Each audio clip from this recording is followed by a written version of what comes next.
ពីមុនខ្ញុំធ្លាប់មានមនុស្សប្រុសម្នាក់ដែលគាត់បានស្រឡាញ់ខ្ញុំខ្លាំងមែនតើ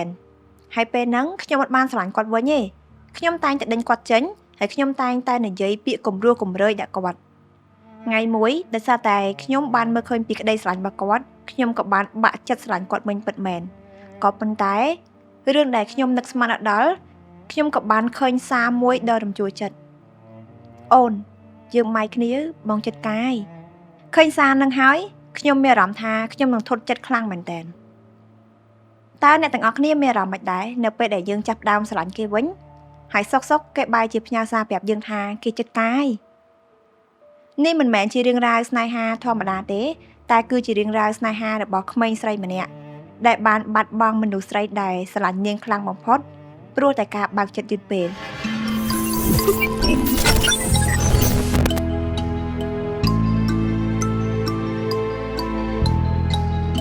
ជំរាបសួរពុកម៉ែបងប្អូននិងសួស្តីអ្នកទាំងអស់គ្នាខ្ញុំធីតាឥឡូវនេះកំណត់ត្រាបានបើមកទៀតហើយថ្ងៃនេះគឺខ្ញុំមានរឿងរ៉ាវរបស់ប្រិយមិត្តម្នាក់ដែលគាត់បានផ្ញើមកកាន់កម្មវិធីដើម្បីឲ្យកម្មវិធីយករឿងរ៉ាវរបស់គាត់ចែករំលែកមកឲ្យប្រិយមិត្តបានស្ដាប់កំសាន្តអញ្ចឹងរឿងរ៉ាវថ្ងៃនេះអ្នកទាំងអស់គ្នាស្ដាប់ហើយចាំពិចារណាទាំងអស់គ្នាពាក់ព័ន្ធជាមួយនឹងសាច់រឿងហើយសាច់រឿងនេះបើសិនជាអ្នកទាំងអស់គ្នាស្ដាប់ទៅក៏មិនដឹងថាត្រូវបន្ទោសភាគីណាដែរដើម្បីចង់ដឹងលម្អិតថាសាច់រឿងនៅ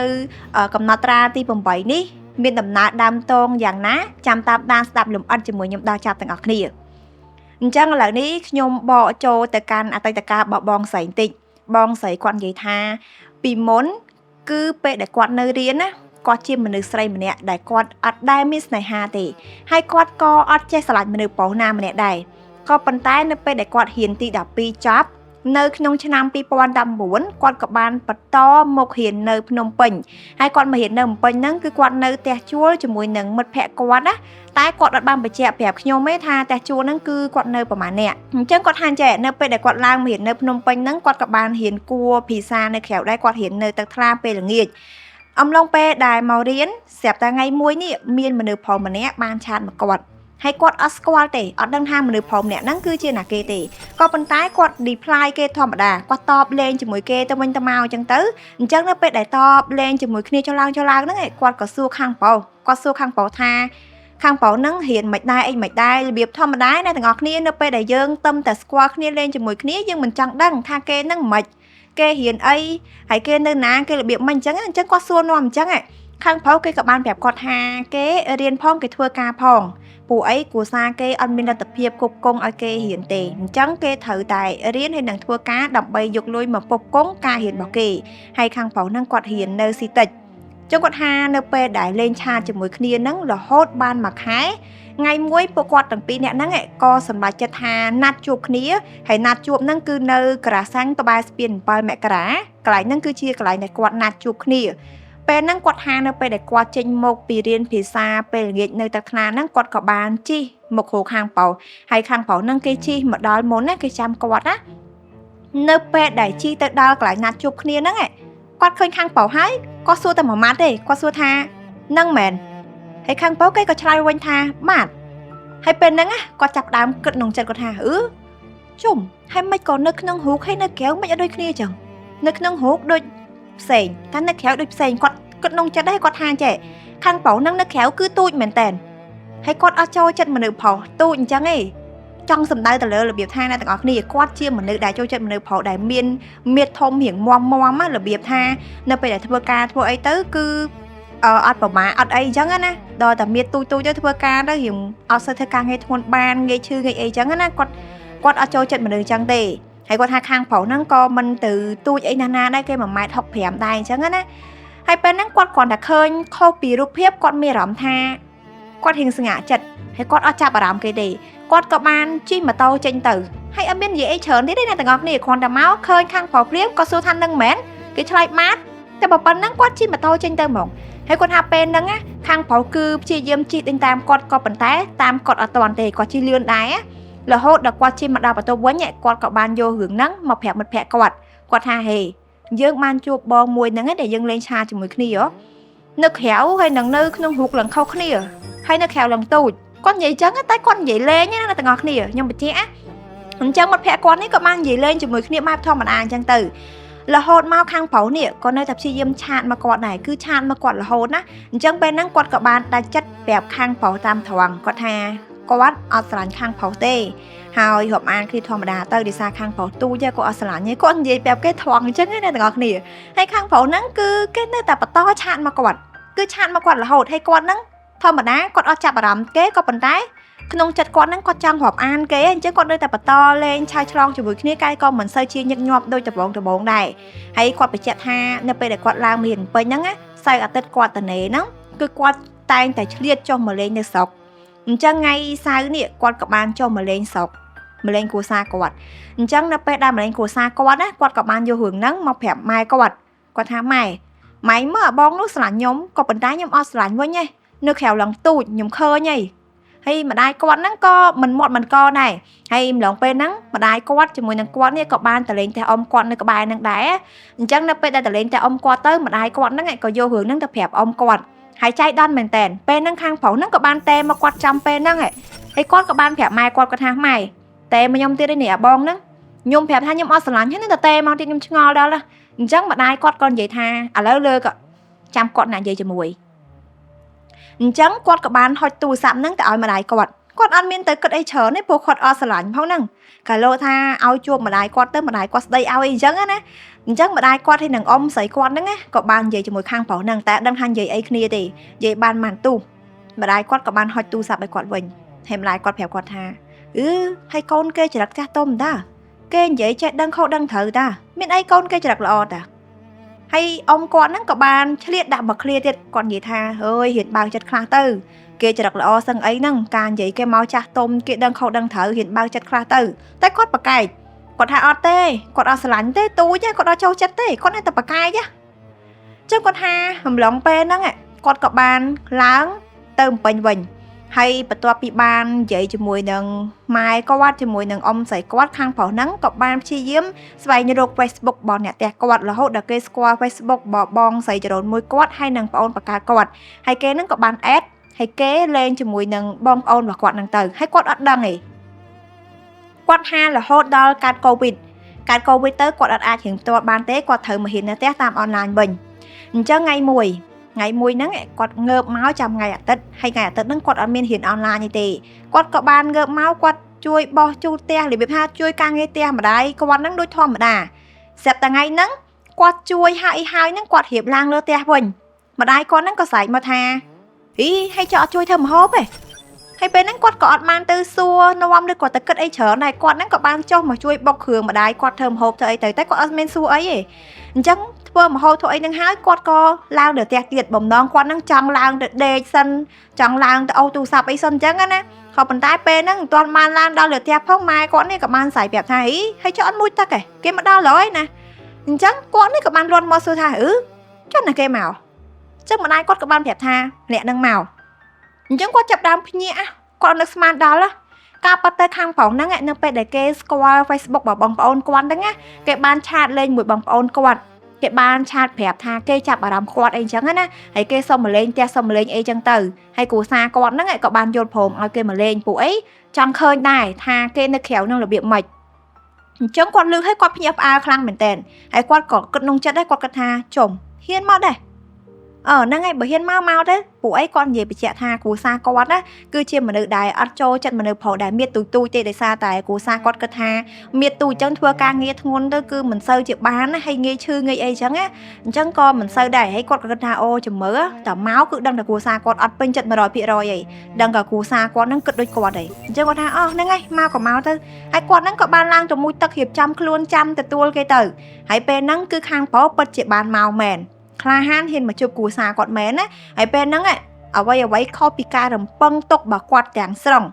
quạt HP nâng bông ôn quạt dây ta quạt nâng cứ bên chất khang phẩu khang mền tên hay kê dịch đôi kia kia tha miền ấy khang phẩu nâng chất là o đã kê lần chơi squat tôm kê dịch đăng khâu đăng thử là có bàn tay miền ta ở bông mà đai quạt đây đài ở sâu bên chất đôi quạt đái là việc tha khơi nó khéo đôi hiền tụi mẹ mới tới đôi thời càng nghe thôn cao tê của xa quạt mai ba con gì chẳng á ấy quạt co nâng ngay thơm mấy tê bơn cho cái nằng hay có tha vào to bị nâng máu ấy ខាងប្រុសហ្នឹងគឺតែងតែព្យាយាមខលមកលេងអ្នកផ្ទះគាត់ខលមកនិយាយជាមួយនឹងឪពុកម្ដាយគាត់ជាញឹកញាប់រហូតដល់ឪពុកម្ដាយគាត់ហ្នឹងចាប់ផ្ដើមបាក់ចិត្តអាណិតស្រឡាញ់ខាងប្រុសហ្នឹងអញ្ចឹងនៅពេលដែលឪពុកម្ដាយគាត់ចាប់ផ្ដើមអាណិតស្រឡាញ់ខាងប្រុសហ្នឹងម៉ែគាត់នេះក៏បានបញ្ចុះបញ្ចូលគាត់ដែរថាឲ្យបើកចិត្តមើលគេទៅគេល្អណាស់កូនគេចេះដឹងខុសដឹងត្រូវចឹងបើកចិត្តមើលគេទៅស្រឡាញ់គេទៅហើយគាត់ចេះតែបកាយគាត់បកាយហើយបកាយទៀតគាត់ថាអត់ទេដាច់ខាតគឺគាត់អត់ស្រឡាញ់ទេក៏ប៉ុន្តែខ្ញុំបញ្ជាគាត់អត់ស្រឡាញ់តែគាត់នៅលេងឆាតតបឆាតគេធម្មតាក៏ប៉ុន្តែមិនតបច្រើនទេមួយម៉ាត់ពីរម៉ាត់មួយម៉ាត់ពីរម៉ាត់អីចឹងណាចឹងបន្ទាប់ពីគ្រួសារគាត់ម៉ែគាត់បាននិយាយហើយហ្នឹងគាត់ហ្នឹងក៏នៅតែបកាយដូចដើមហើយបន្ទាប់ពីហ្នឹងមកខាងប្រុសគឺអាសាចុះមកលេងផ្ទះគាត់ញឹកញាប់ខ្លាំងមែនតើចុះមកលេងរហូតដល់អ្នកជិតខាងគេមកសួរគេឃើញធម្មតាអ្នកទាំងអស់គ្នាយល់ថានៅពេលមិនចាំដល់ថាខាងប្រុសហ្នឹងមកចុះលេងផ្ទះញឹកញាប់បានអ្នកជិតខាងគេមកសួរឯងតាមមានតែគេផ្លែកមុខមកលេងតែ2ដងឯអ្នកជិតខាងហ្នឹងគឺនាំគ្នាមើលមកឯងត្រូវឯងទាំងអស់គ្នាអញ្ចឹងគឺដូចគ្នាអ្នកជិតខាងហ្នឹងក៏មកសួរថាណាគេហ្នឹងដូចជាឃើញអាសាមកលេងផ្ទះមកលេងអីចឹងគេមិនអីមិនចឹងណាអញ្ចឹងគ្រួសារគាត់ហ្នឹងក៏បានប្រាប់តាមតាដើមតងទៅហើយអ្នកជិតខាងហ្នឹងឃើញខាងប្រុសមើលទៅហ្នឹងឯងរៀងគ្រាន់បើដែរគេល្អដែរហើយអ្នកជិតខាងគាត់ហ្នឹងក៏មកជួយបញ្ចុះបញ្ចូលទៀតអ្នកជិតខាងគាត់ហ្នឹងនិយាយប្រាប់ថាអើយទៅហូមនៅផោណាល្អចឹងបានទៀតគេមានការងារគេហើយគេក៏អ្នករៀនសូត្រគេមិនសូវចេះផឹកហើយគេអត់ដើរលេងអត់អីឥឡូវទៅហូណាបានចឹងទៀតយកទៅសម័យឥឡូវគឺមិនងាយហូមឬផុសចឹងបានទេហើយគាត់នៅតែអត់ទេគាត់នៅតែបកាយថាអត់ទេគាត់អត់ស្រឡាញ់ទេគាត់អត់ពេញចិត្តទេនៅដូចដើមអញ្ចឹងគាត់ថាថ្ងៃមួយគ្រួសារគាត់នេះឪពុកម្ដាយគាត់ណាមិនដឹងថាម៉េចទេក៏ស្រាប់តែទៅហៅគូមើលហើយទៅហៅគូមើលហ្នឹងមិនមែនតែមើលតែម្នាក់ឯងហៅគូមើលចំនួន3នាក់អញ្ចឹងនៅក្នុងហ្នឹងក៏មានព្រះសង្ឃមួយអង្គដែរដែលឪពុកម្ដាយគាត់ហ្នឹងទៅឲ្យមើលយកថ្ងៃខែឆ្នាំគាត់ជាមួយនឹងខាងប្រុសហ្នឹងឲ្យកូនគូមើលថាមិនដែរពីអ្នកនឹងយកគ្នាបានអត់នៅជាមួយគ្នាបានអត់ណានៅពេលដែលមើលទៅគឺគ្រូទាំង3រួមទាំងព្រះសង្ឃបានមានសង្ឃនិកាដូចគ្នាថាពួកគាត់ទាំងពីរនាក់ហ្នឹងមិនអាចនៅជាមួយគ្នាបានទេបើសិនតែហ៊ានយកគ្នាគឺដឹងតែមានព្រាត់រស់ហើយបើធ្ងន់គឺព្រាត់ស្លាប់ចឹងគ្រូទាំង3ហ្នឹងគឺនិយាយអញ្ចឹងដូចគ្នាឪពុកម្ដាយគាត់ឮអញ្ចឹងហើយក៏បានយករឿងហ្នឹងមកប្រាប់គាត់ហើយគាត់ក៏បានយករឿងហ្នឹងទៅប្រាប់ខាងប្រុសចឹងខាងប្រុសដឹងហើយគាត់ថាអំឡុងពេលដែលគាត់ប្រាប់ហ្នឹងគឺខាងប្រុសរៀបនឹងឡើងមកបំពេញក៏ប៉ុន្តែគ្រាន់តែឮរឿងហ្នឹងហើយខាងប្រុសយំខ្លាំងមែនតើគឺគេថាអត់ទេគេអត់ជឿរឿងចឹងទេគេទទួលយកបានទេគេអត់ជឿដាច់ខាតអញ្ចឹងខាងប្រុសអត់សុខចិត្តទេគាត់ថាពេលហ្នឹងក៏ផ្អាកទៅបំពេញហើយក៏បានជិះទៅវត្តមកកន្លែងហើយឲ្យលោកនៅស្រុកគេហ្នឹងមើលឲ្យមើលថាតាមមិនដែរនៅមួយគ្នាបានអត់ពួកអីគេអត់ជឿពាក្យគ្រូទាយទាំង3នាក់ហ្នឹង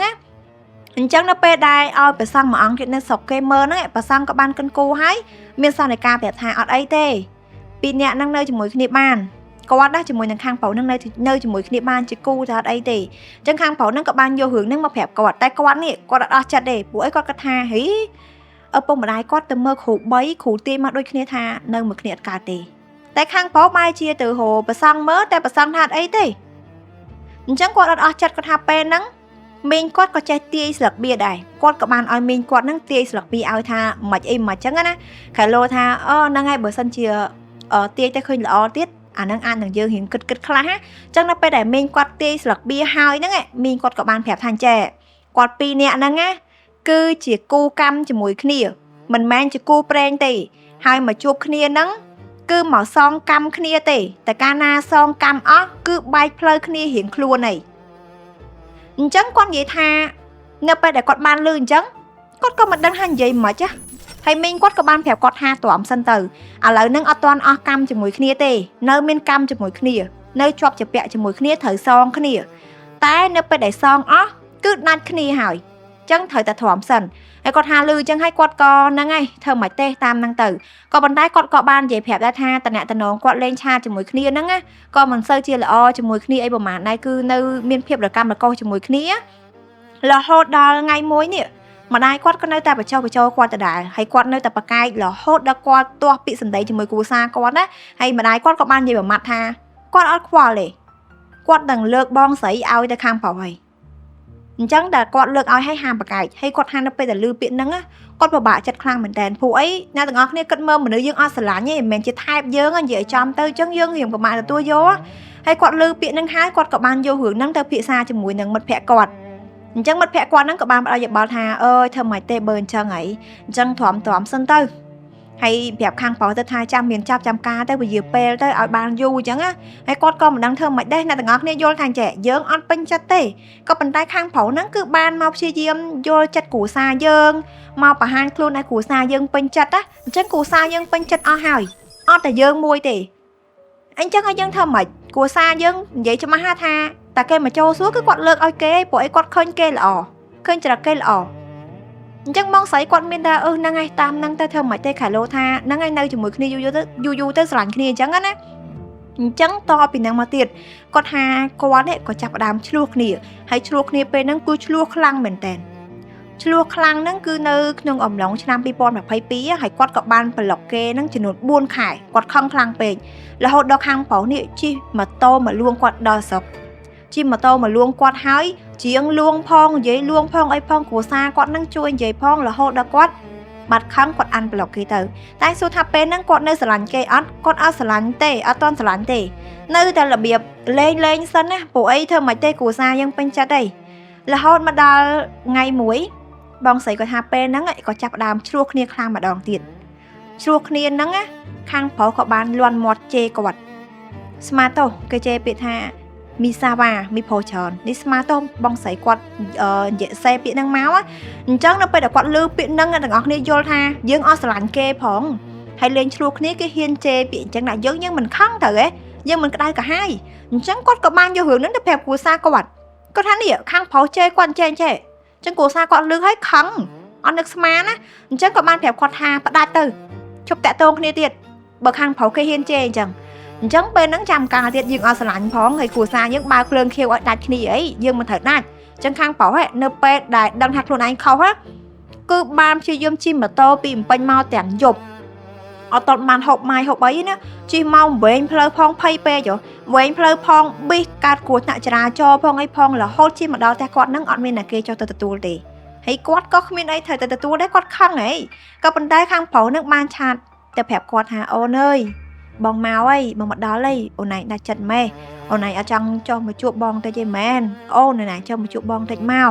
ចឹងគាត់ថាពេលហ្នឹងខាងប្រុសព្យាយាមឆាតទៅគាត់ហើយគាត់គិតថាហ្នឹងហើយយើងជាម្ចាស់ផ្ទះបើគេមកដល់ហើយបើថាយើងមិនទទួលគេវាដូចជាអត់សមណាអ្នកទាំងអស់គ្នាអញ្ចឹងគាត់ក៏បានចុះទៅហើយគាត់ដួសបាយដួសអីឲ្យខាងប្រុសហូបហ្នឹងហើយគាត់ឡើងមកវិញគាត់អត់មាននៅនិយាយជាមួយនៅហូបជាមួយទទួលអីទេអារម្មណ៍ខឹងអីមានអារម្មណ៍ណាត្រូវនៅជាមួយអ្នកទាំងអស់គ្នាអញ្ចឹងនៅពេលដែលគាត់ឡើងមកលើផ្ទះហ្នឹងហើយខាងប្រុសហ្នឹងគឺព្យាយាមលួងលោមដូចដើមព្យាយាមឆាតទៅលួងលោមគាត់និយាយលួងលោមគ្រប់សពគ្រប់បែបគ្រប់យ៉ាងទៅគាត់ហ្នឹងក៏បានអូខេគាត់ក៏បាត់ខឹងនៅពេលហ្នឹងទៅរហូតដល់ថ្ងៃមួយហ្នឹងគាត់ថាគ្រួសារគាត់នេះឪពុកគាត់ហ្នឹងក៏បានទៅការគេនៅក្នុងភូមិជាមួយគ្នាហ្នឹងណាស្រាប់តែទៅការគេហ្នឹងទៅក៏ជាប់មាត់ជាមួយនឹងចាស់នៅក្នុងភូមិហ្នឹងហើយចាស់ហ្នឹងក៏បានសុំមើលរូបកូនណាអញ្ចឹងនៅពេលដែលឪពុកគាត់ហ្នឹងឲ្យចាស់មើលរូបកូនទៅក៏មានអ៊ំម្នាក់ហ្នឹងគឺមើលរូបគាត់ហើយគេពេញចិត្តគាត់អញ្ចឹងគេពេញចិត្តគាត់ទៅក៏គេហ្នឹងចង់ចូលសួរគាត់អញ្ចឹងណាហើយរឿងហ្នឹងក៏ស្រាប់តែដឹងទៅដល់ខាងប្រុស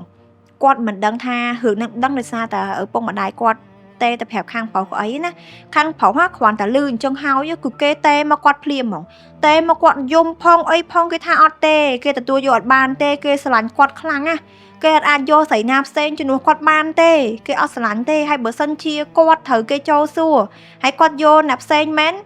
គឺគេនឹងសម្លាប់ខ្លួនហើយគេទទួលយកអត់បានទេពេលហ្នឹងគឺគេយំខ្លាំងមែនតើហើយគាត់ថាគាត់មិនដឹងថាត្រូវធ្វើម៉េចគាត់មានតែលួងទៅធ្វើម៉េចបើគេគម្រាមសម្លាប់ខ្លួនឯងចាបើគេសម្លាប់ខ្លួនមែនយើងធ្វើម៉េចយើងមិនមានវិបត្តិសេរីអញ្ចឹងគាត់មានតែលួងលោមគាត់អីចឹងទៅហើយគាត់ក៏បានព្យាយាមប្រាប់ខាងប្រុសដែរគាត់ថាគាត់ប្រាប់រឿយគាត់អត់ស្រឡាញ់ទេហើយគាត់តែងតែដេញគេគាត់ថាស្រឡាញ់ខ្ញុំទៅអីខ្ញុំអត់ល្អទេខ្ញុំអត់ស្អាតទេខ្ញុំខ្មៅដូចអាហ្វ្រិកអញ្ចឹងនឹងទៅរកស្រីផ្សេងដែលល្អជាងខ្ញុំទៅកុំស្រឡាញ់ខ្ញុំតែខាងប្រុសគឺអត់ទេគាត់ថាកាន់តែស្ដីឲ្យកាន់តែនិយាយពាក្យគំរោះគំរើយកាន់តែថាឲ្យគេគឺគេកាន់តែស្រឡាញ់គាត់ខ្លាំងពីមួយថ្ងៃទៅមួយថ្ងៃហ្នឹងគឺកាន់តែស្រឡាញ់គាត់ខ្លាំងទៅអញ្ចឹងគាត់ក៏មិនដឹងថាត្រូវធ្វើមិនដែរបើដល់ដំណាក់កាលហ្នឹងឯហ្នឹង រហូតដល់ថ្ងៃមួយនេះខាងប្រុសហ្នឹងក៏បានហៅបនកងគេហៅទាំងគាត់និងគ្រួសារគាត់ហ្នឹងទៅខាងគេទាំងអស់អញ្ចឹងមានន័យថាពេលហ្នឹងគ្រួសារគាត់ទាំងអស់ហ្នឹងគឺបានជួបជាមួយនឹងគ្រួសារគេហើយគ្រួសារទាំងសងខាងបានស្គាល់គ្នាហើយបន្ទាប់ពីហ្នឹងមកកន្លងមករយៈមកទៀតគាត់នេះក៏បានហៅបនកឋិនខាងគាត់ឲ្យខាងប្រុសនិងគ្រួសារគេមកវិញអញ្ចឹងមានន័យថាពេលហ្នឹងគ្រួសារទាំងសងខាងហ្នឹងបានជួបគ្នាពីរដងហើយគាត់ថាគ្រួសារទាំងសងខាងជួបគ្នាហើយហ្នឹងគឺអត់មាននិយាយអីទេរបៀបបែបធម្មតាហើយគ្រួសារគាត់ហ្នឹងគឺចូលចិត្តខាងប្រុសស្រឡាញ់ខាងប្រុសពួកអីម្ដាយគាត់និយាយឲ្យថាទោះគាត់អត់ស្រឡាញ់ក៏ដោយក៏ប៉ុន្តែខាងប្រុសមកចូលសួរគឺម្ដាយគាត់លើកឲ្យគេឲ្យកុំប្រកែករហូតមកជួបគ្នាចឡើងអញ្ចឹងហើយខាងប្រុសហ្នឹងគឺចេះតែឆាតមកគាត់របៀបគេធ្វើល្អគេបង្ហាញពីទឹកចិត្តស្មោះរបស់គេមកកាន់គាត់ណាអញ្ចឹងគាត់ថារហូតដល់ឆ្នាំ2023គាត់នេះក៏បានមានអារម្មណ៍ថាគាត់ចាប់ផ្ដើមស្រឡាញ់ខាងប្រុសនឹងវិញហើយគាត់ក៏បានឆាតទៅប្រាប់ខាងប្រុស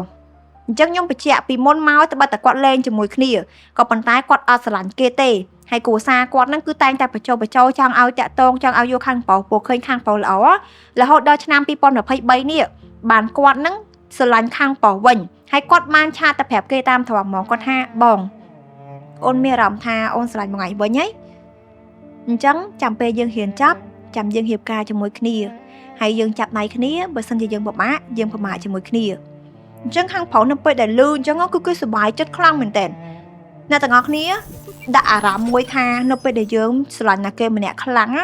ហើយទោះគេបដិសេធគេថោយើងមិនក៏ដោយប៉ុន្តែយើងស្រឡាញ់គេស្មោះយើងស្រឡាញ់គេពេញចេញពីចិត្តយើងចង់បានគេមែនយើងបានបង្ហាញគ្រប់សពបែបយ៉ាងឲ្យគេឃើញពីទឹកចិត្តយើងហើយថ្ងៃមួយស្រាប់តែគេបានដាក់ចិត្តស្រឡាញ់យើងវិញយើងមិនសប្បាយចិត្តចឹងគាត់ថាពេលហ្នឹងខាងប្រុសគូអញ្ចឹងគេសប្បាយចិត្តគេខ្លាំងមែនតើនៅពេលដែលដឹងថាបងស្រីគាត់ស្រឡាញ់វិញហើយពេលហ្នឹងឋានៈធ្នងគាត់គឺនៅបន្តមួយគ្នាធម្មតាគ្រួសារដឹងឮធម្មតាផ្អែមល្ហែមអីធម្មតាក៏ប៉ុន្តែគាត់ថានៅថ្ងៃទី12ខែ4ឆ្នាំ2023ដដែលនេះថ្ងៃហ្នឹងគឺគាត់រៀបទៅវត្តជាមួយនឹងគ្រួសារគាត់រៀបចំខ្លួនហើយអស់ហើយឥឡូវខ្ញុំនិយាយបន្តិចអ្នកទាំងអស់គ្នាថ្ងៃ12ខែ4គៀកចូលឆ្នាំមិនត្រូវទេចូលឆ្នាំថ្ងៃ14ណាហើយគាត់ថ្ងៃ12ខែ4ហ្នឹងគាត់ទៅវត្តខ្ញុំអត់ដឹងថានៅខាងស្រុកកំណត់គាត់គេទៅវត្តមុនក៏អីណាខ្ញុំអត់ដឹងទេព្រោះអីអានេះខ្ញុំនិយាយតាមសាច់រឿងអញ្ចឹងគាត់ថាពេលហ្នឹងណាគាត់រៀបចំខ្លួនទៅវត្តមើលគ្រួសារឲ្យអស់ហើយស្រាប់តែខាងប្រុសនេះផ្ញើសារមកកាន់គាត់អ្នកទាំងអស់គ្នាដឹងថាគេសេមកចិត្តអូនយើងបាយគ្នាបងចិត្តកាយចឹងគាត់ថាគាត់តែឃើញសារនឹងហើយគាត់អួលណានក្នុងទ្រូងខ្លាំងមែនទែនគាត់ឈឺចាប់គាត់ជជែកចុងដៃជជែកចុងជើងសម័យរូបភាពមើលអ្នកទាំងអស់គ្នាស្រឡាញ់គ្នាសុកគាត់ថាស្រឡាញ់គ្នាសុកទេឆាតជាមួយគ្នាសុកចឡើងហើយសំខាន់គ្រួសារសងខាងដឹងអស់ហើយចាំតែពេលគេចូលសួរជាផ្លូវការរៀបការជាមួយគ្នាពេលរៀនចប់នេះតាមសន្យាហើយលេងសុកហ្នឹងស្រាប់តាហើយថ្ងៃហ្នឹងគេឆានមកថាយើងបាយគ្នាទៅបងចិត្តការហើយអ្នកទាំងអស់គ្នាមានអារម្មណ៍មិនឈឺអត់ឈួលអត់អួលអត់អញ្ចឹងគាត់ពេលហ្នឹងគឺគាត់អញ្ចឹងតែគាត់ថាអួលមិនក៏ដោយគាត់ត្រូវតែទើត្រឹមពងកនេះគាត់តាក់ត្រឹមពងកគាត់លាក់ទុកអត់ហ៊ានខ្ជាក់វាចេញមកទេដោយសារគាត់ត្រូវទៅវត្តមួយគ្រួសារគាត់ហើយគាត់អត់ទាន់ហ៊ានប្រាប់គ្រួសារគាត់ឲ្យបានដឹងរឿងហ្នឹងទេអញ្ចឹងគាត់ទៅវត្តគាត់អុជធូបអុជអីទាំងឈឺចាប់ទាំងវាអួលធំដើមកនឹងប៊ីនឹងចេញទឹកភ្នែកមកក៏ប៉ុន្តែគាត់ត្រូវតែលាក់រហូតដល់គាត់ទុកលេងជាប់គាត់យំនៅពេលដែលគាត់បាំងស្គរហើយប្រសងកំពុងសូត្រធម៌ហើយប្រសងជាតែមើលមុខគាត់តែសារឃើញគាត់ធោទឹកភ្នែកហើយគាត់ព្យាយាមជូតទឹកភ្នែកបែបអោនមុខចូលកុំឲ្យគ្រួសារគាត់ឃើញហើយគ្រួសារគាត់ក៏បានចាប់អារម្មណ៍ដែរព្រោះមនុស្សច្រើនណាចឹងគាត់ថាពេលហ្នឹងគាត់ទុកលេងជាប់ហើយវាចិត្តចេញមកហើយអាចិត្តឈឺចុកណែននឹងប្រមាណនេះចិត្តចេញមកណាគាត់ក៏បានទេឲ្យប្អូនពៅគាត់នេះប្អូនប្រុសពៅគាត់ហ្នឹងយកគាត់ទៅផ្ទះវិញហើយឲ្យជូនគាត់ហ្នឹងទៅផ្ទះបងស្រីចរូនមួយគាត់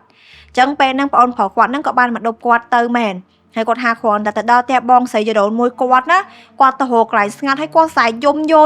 ហ្មងគាត់ថាអារម្មណ៍ទាំងប្រមាណអាភាពជឿចាប់អាយើងតុបពេលដែលឃើញសារគេឆាតមកហ្នឹងគឺវាចេញមកអស់ហើយគាត់ស្រែកយំយោគាត់សួរថាហេតុអីបានជាពេលដែលគាត់ស្រឡាញ់ហើយបែរជាទៅអញ្ចឹងដាក់គាត់បែរជាធ្វើអញ្ចឹងដាក់គាត់បែរជាចិត្តការហើយគាត់ស្រឡាញ់វិញឯហ្នឹងបើថាគាត់អត់តស្រឡាញ់ហើយផ្ញើសារនឹងមកគាត់អត់ថាអីទេគាត់ស្វាគមន៍នឹងឲ្យទៅតែអានេះគាត់ស្រឡាញ់វិញហីជាយឹមយកចិត្តគាត់គ្រប់បែបយ៉ាងមិនក៏សុកទៅចិត្តការជាមួយគេគាត់ឈឺចិត្តខ្លាំងមែនតើ រហូតដល់គាត់ទប់លេងជាប់គាត់ក៏បានយករឿងហ្នឹងទៅប្រាប់បងស្រីចរូនមួយគាត់ជាមួយនឹងប្អូនស្រីគាត់អញ្ចឹងនៅពេលដែលបងស្រីគាត់ដឹងរឿងហ្នឹងហើយក៏បានឆាតទៅខាងប្រុសភ្លាមសួរថារឿងហ្នឹងពិតអត់ពិតជាចិត្តការមែនអត់ចឹងខាងប្រុសគេបានឆ្លើយថាបាទបង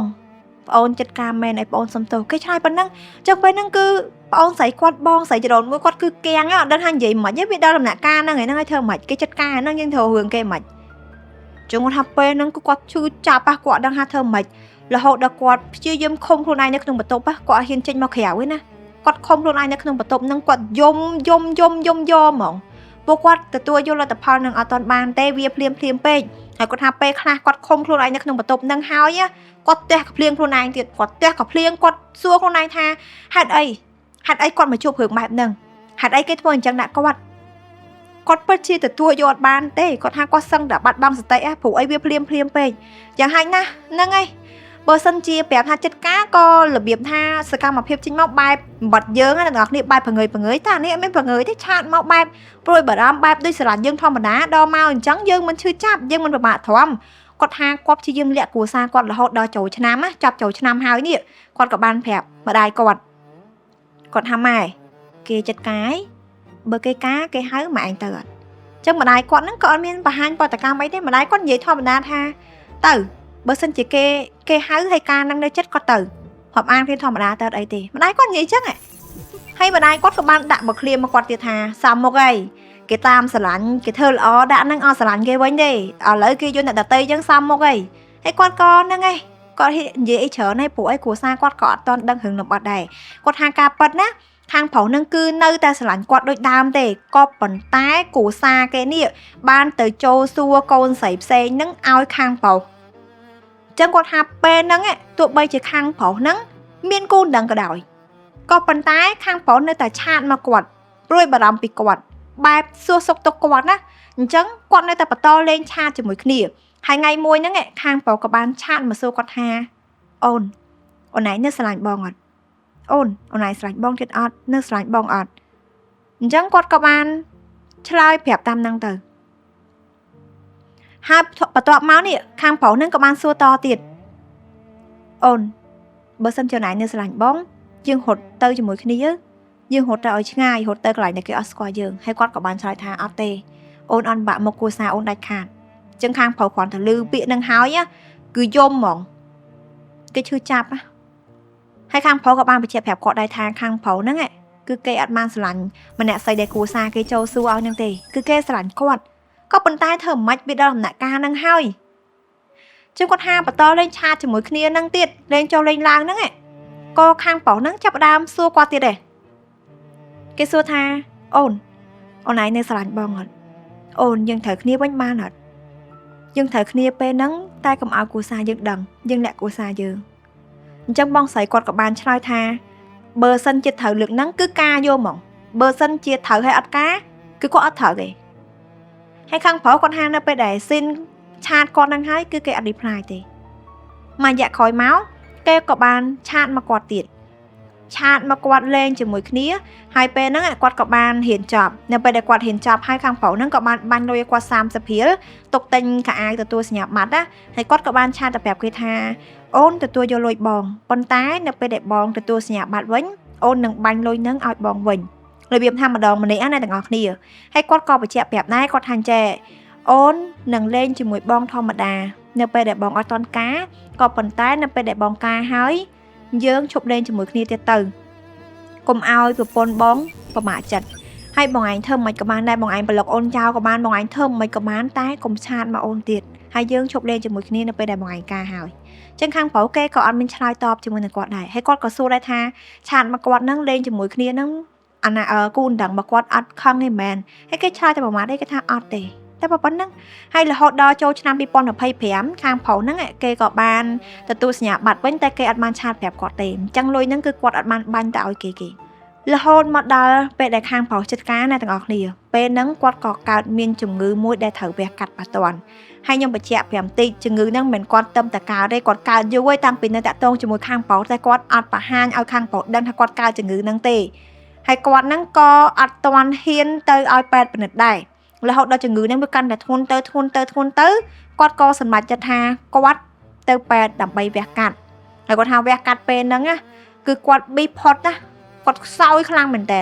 រហូតដល់គាត់វះកាត់ចូលប៉ែសង្គ្រោះនឹងហើយបាន3ថ្ងៃគាត់បើកទូរស័ព្ទមើលទៅខាងប៉ោគេការហើយអញ្ចឹងអ្នកទាំងអស់គ្នាយល់អារម្មណ៍ហ្នឹងអត់អ្នកទាំងអស់គ្នាមានអារម្មណ៍មិនដែរនៅពេលដែលឃើញអញ្ចឹងណាហើយមុនការហ្នឹងខាងប៉ោគេក៏បានឆាតមកជូនពរគាត់ពេលដែលគាត់ត្រូវចូលបន្ទប់វះកាត់ហ្នឹងដែរអញ្ចឹងនៅពេលដែលគាត់ឃើញមានធ្វើម៉េចទទួលយកបានឬក៏ទទួលយកមិនបានយើងមានតែជូនពរគេគាត់ថាពេលហ្នឹងណាគាត់បាន share ហើយ share ផុសគេដែលគេផុសរូបការហ្នឹងហើយគាត់ជូនពរគេនៅហ្នឹងទៀតជូនពរឲ្យគេមានសេចក្តីសុខឲ្យគេមានសុភមង្គលជាមួយនឹងគ្រួសារគេគាត់ share ទៀតណាអញ្ចឹងអត់ដឹងថាធ្វើមិនទេដល់ដំណាក់កាលហ្នឹងហើយមានតែយើងបដ ாய் តាមហ្នឹងហើយគាត់ថាគាត់នៅតែព្យាយាមមើល profile មើលគេមើលខាងប្រុសអញ្ចឹងថាគេការហ្នឹងគេមានក្តីសុខអត់គេមិនដែរអីមិនដែរអញ្ចឹងណាហើយមកដល់ឥឡូវគឺគាត់អត់ទាន់មានអ្នកគេទេហើយបើសួរថាគាត់នៅស្រឡាញ់ខាងប្រុសអត់អាហ្នឹងខ្ញុំក៏អត់ដឹងដែរពួកអីគាត់បានបញ្ជាក់ទេក៏ប៉ុន្តែគាត់បញ្ជាក់ប្រាប់ថាតែបាត់តែខាងប្រុសធ្វើអញ្ចឹងមែនប៉ុន្តែគាត់នៅតែដឹងគុណគេដឹងគុណរឿងថាខាងប្រុសគឺពិតជាស្រឡាញ់គាត់មែនគេស្រឡាញ់គាត់ដោយស្មោះហើយគេក៏អត់មានដែរមកធ្វើបាបចិត្តគាត់ឬក៏មកធ្វើឲ្យគាត់ពិបាកចិត្តអីដែរគឺគាត់ទេដែលពេលហ្នឹងគាត់អត់ទទួលគេខ្លួនឯងហើយគាត់នៅតែអរគុណទឹកចិត្តគេដែលបានស្រឡាញ់គាត់កន្លងមកដែលបានពួយបារម្ភពីគាត់នៅតែឆាតមកលេងគាត់នៅតែឆាតមកសួរសុខទុក្ខគាត់នៅពេលដែលគេអត់ទាន់ការហើយគាត់ថាពេលដែលគេការហើយហ្នឹងក៏គាត់នឹងខាងប្រុសហ្នឹងអត់មានបានតាក់ទងឆាតលេងជាមួយគ្នាទៀតទេដូចគាត់និយាយជាមួយគ្នាពីដំបូងអញ្ចឹងថាបើខាងប្រុសការហើយធ្វើមិនក៏បានដែរប៉ុន្តែកុំឆាតលេងជាមួយនឹងគ្នាទៀតកុំឲ្យប្រពន្ធរបស់ខាងប្រុសហ្នឹងគេគិតច្រើនអញ្ចឹងណាអញ្ចឹងគាត់នៅតែជូនពរគេគាត់ថាដល់ឥឡូវហ្នឹងគាត់នៅតែជូនពរគេគាត់នៅតែចង់ឲ្យគេបានសេចក្តីសុខគាត់នៅតែចង់ឃើញគេមានសុភមង្គលដោយសារគេមិនមែនជាមនុស្សអាក្រក់ទេអញ្ចឹងនេះគឺជារឿងរ៉ាវទាំងអស់ដែលបងស្រីគាត់បានចែករំលែកមកកាន់កម្មវិធីហើយអ្នកទាំងអស់គ្នាយល់មិនដែរចំពោះសាច់រឿងហ្នឹងចំពោះខ្ញុំវិញខ្ញុំមានអារម្មណ៍ថានៅពេលដែលស្ដាប់ហើយអ្នកទាំងអស់គ្នាចាំពេលដែលគាត់ប្រាប់គាត់ថាពេលហ្នឹងគ្រូសាគាត់ណាបានទៅរកគ្រូមើលចំនួន3នាក់ហើយគ្រូទាយដូចគ្នាថាគាត់2នាក់ហ្នឹងគឺយកគ្នាអត់បានទេបើយកគ្នាបើមិនប្រត់ដួសក៏ប្រត់ស្លាប់ដែរហើយគាត់នេះក៏បានឲ្យមីងគាត់បោះសឹកបៀមើលដែរមីងគាត់ក៏បានទាយថាគាត់2នាក់ហ្នឹងគ្រាន់តែមកសងកម្មគ្នាទេតែសងកម្មគ្នាហើយអស់ហ្នឹងគឺដើរផ្លូវរៀងខ្លួនហីលេងជពាក់គ្នាទៀតហីអញ្ចឹងខ្ញុំគិតថាហ្នឹងក៏ជាចំណុចមួយដែរអ្នកទាំងអស់គ្នាហើយបន្តមកទៀតអ្នកទាំងអស់គ្នាក្នុងសាច់រឿងហ្នឹងបងស្រីគាត់បញ្ជាក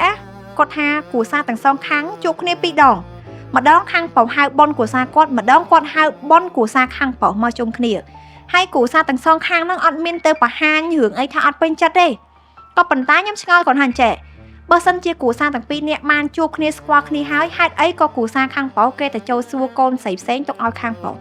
អញ្ចឹងហេតុផលនេះបើតាមខ្ញុំគិតណាមាន2អ្នកទាំងអស់គ្នាខ្ញុំគិតថាទី1អាចនឹងគ្រួសារខាងប្រុសអត់ពេញចិត្តគាត់ទេក៏ប៉ុន្តែគេអត់ពេញចិត្តក៏គេមិនមកនិយាយមកបង្ហាញឲ្យយើងឃើញដែរគេអាចនឹងប្រាប់កូនប្រុសគេអាចនឹងនិយាយតែគ្រួសារគេតែខាងប្រុសនឹងអាចនឹងអត់ហ៊ានប្រាប់គាត់ទេខ្លាចគាត់អន់ចិត្តខ្លាចគាត់គិតច្រើនឬក៏មិនណាហើយទី2ខ្ញុំគិតថាអាចនឹងគ្រួសារខាងប្រុសហ្នឹង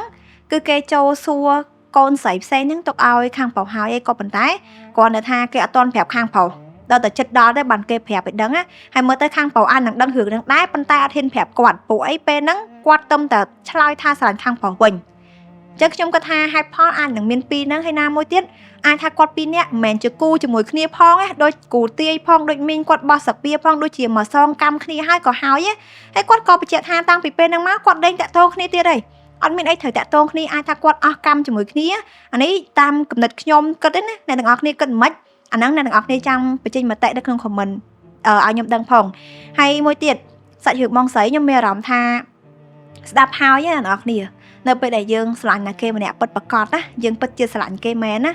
យើងនឹងយល់ពីតម្លៃនៃការដោះលែងនៃការលះបង់ឲ្យគេទៅរកគោលដៅដែលគេចង់ទ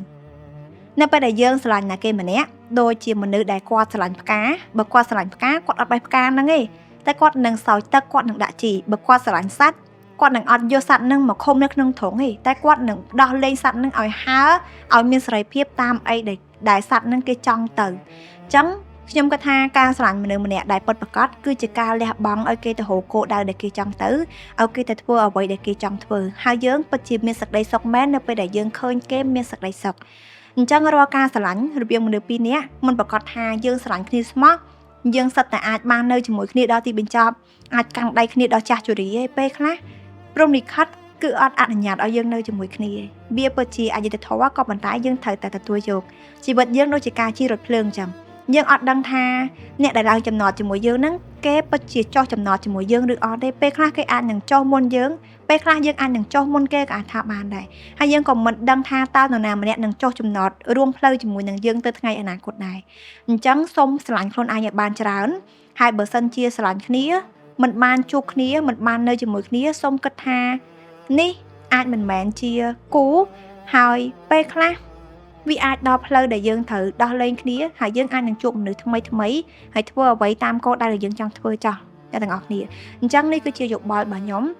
ហើយបើសិនជាអ្នកទាំងអស់គ្នាយល់យ៉ាងណាចាំប្រាប់ខ្ញុំក្នុង comment ផងហ្នឹងហើយអញ្ចឹងកំណត់ត្រារបស់យើងថ្ងៃនេះក៏សន្មតថាបញ្ចប់ត្រឹមហ្នឹងចាស់ហើយបើសិនជាអ្នកទាំងអស់គ្នាពេញចិត្តជួយចុច subscribe លើ channel កំណត់ត្រាម្នាក់មួយផងហើយកុំភ្លេច follow ទាំង Facebook និង TikTok របស់កំណត់ត្រាផងដើម្បីទទួលបាននូវកំណត់ត្រាថ្មីៗរសជាតិថ្មីៗដើម្បីកំដរអារម្មណ៍របស់បងប្អូនទៀតចាអរគុណ